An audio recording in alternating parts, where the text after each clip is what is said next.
ایک زانی حاملہ عورت جو اپنے گناہ کے بوجھ کو اٹھائے حضرت علی کی عدالت میں آ پہنچتی ہے۔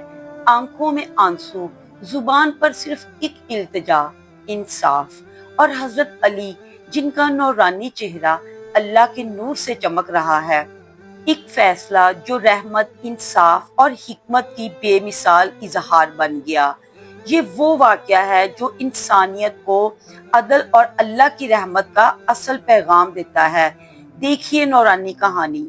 اس ویڈیو کو اینڈ تک دیکھیے گا اور ساتھ ہی میرے چینل کو بھی سبسکرائب کر دیجیے گا۔ یہ حضرت علی کا زمانہ تھا۔ اسلامی ریاست میں عدل و انصاف اپنے عروج پر تھا۔ ایک دن مدینہ کی گلیوں میں ایک عورت نے خود کو لوگوں کے حوالے کر دیا۔ اس کے چہرے پر ندامت اور آنکھوں میں آنسو تھے۔ وہ سیدھی حضرت علی رضی اللہ تعالی عنہ کی عدالت میں حاضر کی گئی۔ لوگ حیران تھے۔ یہ عورت خود اپنے جرم کا اعتراف کرنے آئی تھی۔ وہ لرزتی ہوئی آواز میں بولی، یا امیر المومنین، میں نے گناہ کبیرہ کا ارتکاب کیا ہے۔ میں زنا کی مرتکب ہوئی ہوں۔ میں چاہتی ہوں کہ دنیا میں مجھے اس گناہ کی سزا دی جائے تاکہ میں آخرت میں اللہ کے عذاب سے بچ سکوں۔ حضرت علی نے عورت کی طرف دیکھا۔ وہ حاملہ تھی۔ عدالت میں موجود لوگ بول اٹھے، یا علی، شریعت کا حکم واضح ہے، اسے رجم کیا جائے۔ لیکن حضرت علی کی نگاہوں میں صرف گناہ نظر نہیں آ رہا تھا، بلکہ رحم، عدل اور اس معصوم بچے کی جان بھی نظر آ رہی تھی جو ابھی دنیا میں ہی نہیں آیا تھا۔ حضرت علی نے فرمایا، یہ عورت حاملہ ہے، اس کے پیٹ میں ایک بے قصور جان ہے۔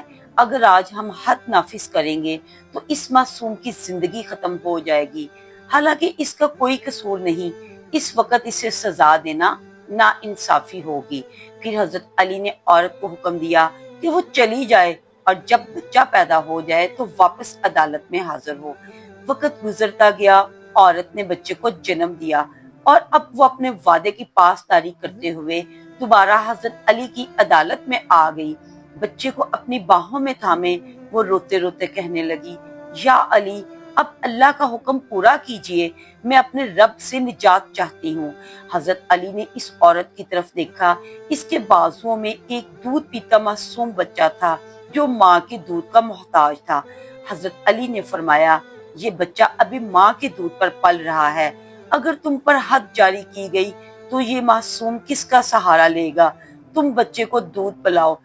جب وہ دودھ چھوڑ دے اور کچھ کھانے پینے کے قابل ہو جائے تب عدالت میں آنا۔ عورت نے پھر وقت لیا اور بچے کی پرورش کی۔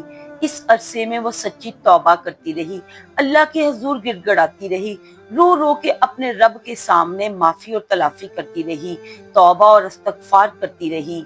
جب بچہ کچھ بڑا ہوا، ماں کے دودھ کا محتاج نہ رہا، تو عورت پھر حضرت علی کی عدالت میں حاضر ہوئی۔ وہ روتی ہوئی کہنے لگی، یا علی، اب اپنے اللہ کا حکم پورا کیجئے، میں اللہ کے حضور سرخرو چاہتی ہوں، میں بہت شرمندہ ہوں اور اپنے گناہوں کی معافی طلب کرتی ہوں۔ حضرت علی کی آنکھوں میں آنسو آ گئے۔ انہوں نے فرمایا، اے عورت، اللہ تعالیٰ کی رحمت بہت وسیع ہے۔ اگر تم نے سچی توبہ کی ہے تو اللہ نے تمہیں معاف فرما دیا ہے۔ اب اپنے بچے کی پرورش کرو اور اپنی زندگی کو نیکیوں سے بھر دو۔ پیارے دوستو، سوچئے اسلام کا عدل کیسا ہے، حضرت علی کا رحم اور انصاف کیسا تھا۔